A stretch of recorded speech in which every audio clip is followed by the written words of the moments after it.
So this is going to be a podcast on why I think self-development is important. Well, at least for me and most people I've known in my life, which is known how to use it properly.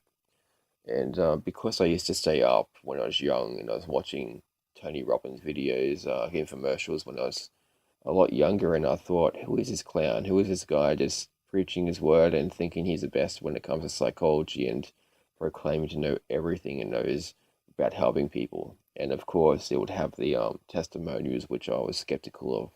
And then I was kind of hazy about the whole price thing and how it'd be $600 and everyone was proclaiming it was great. So I kind of ignored that for a few years, and after that I became increasingly worse with my anxiety, and I ended up pretty much having agoraphobia, which was the fear of leaving a house because anxiety was that bad for me.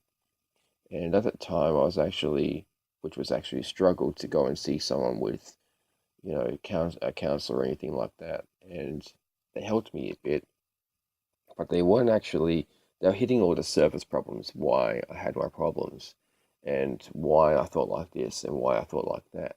And that was great because it felt like these questions were kind of read out of a book. It seemed so scripted and they weren't answering the proper questions I needed answered.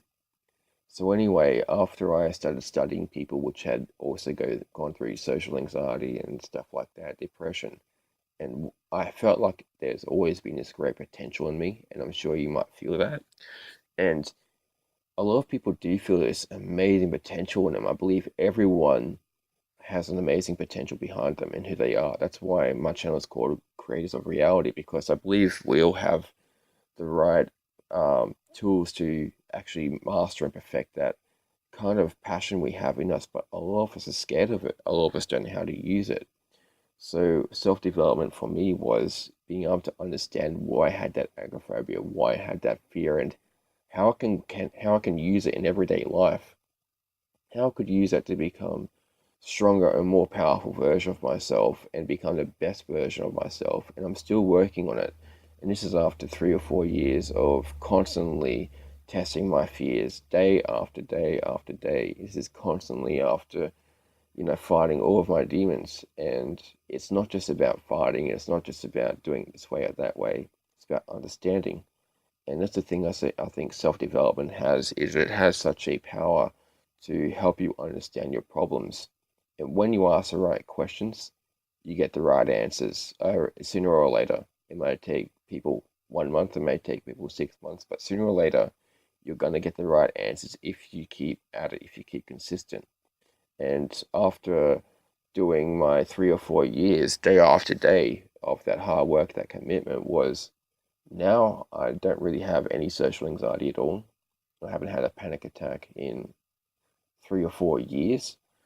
And I know how to calm myself down and know how to do it properly whenever I start feeling those emotions. And a lot of counselors, a lot of professionals, they'll tell you just to breathe deep, just to relax and think of nice, happy thoughts.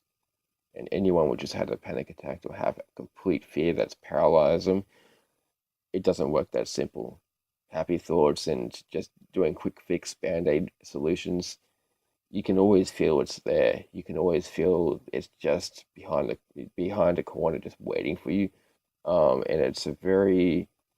it's such an uncertain feeling and you're never completely at ease. And I know what that feeling always feels like. And this is something I want to help people with. I want to show them how powerful these methods and these techniques I've learned to become so powerful and the best version of yourself to start living your life to the full. And even though that's cliche in itself, everyone says that, but it's the ability just to live the life free and have that freedom feeling rather than always feel like you're in a prison of your own emotions and always feeling like your worst enemy is yourself.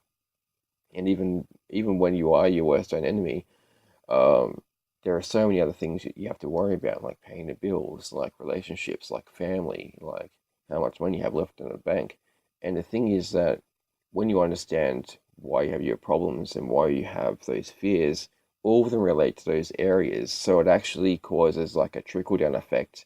Once you master one area, it bleeds into the next.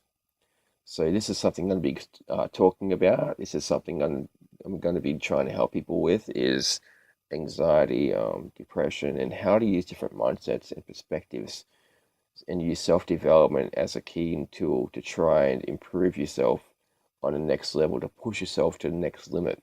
Because as I said, a lot of people do have the potential, they have the intelligence, they have the drive, but they just don't have the right key for the lock to unlock that next stage in their life to get where they want. So that's what I'm going to be talking about. Anyway, thanks for listening. If you like this, if you want to actually start listening and hear my advice and my perspectives, just like and subscribe. Anyway, thanks very much.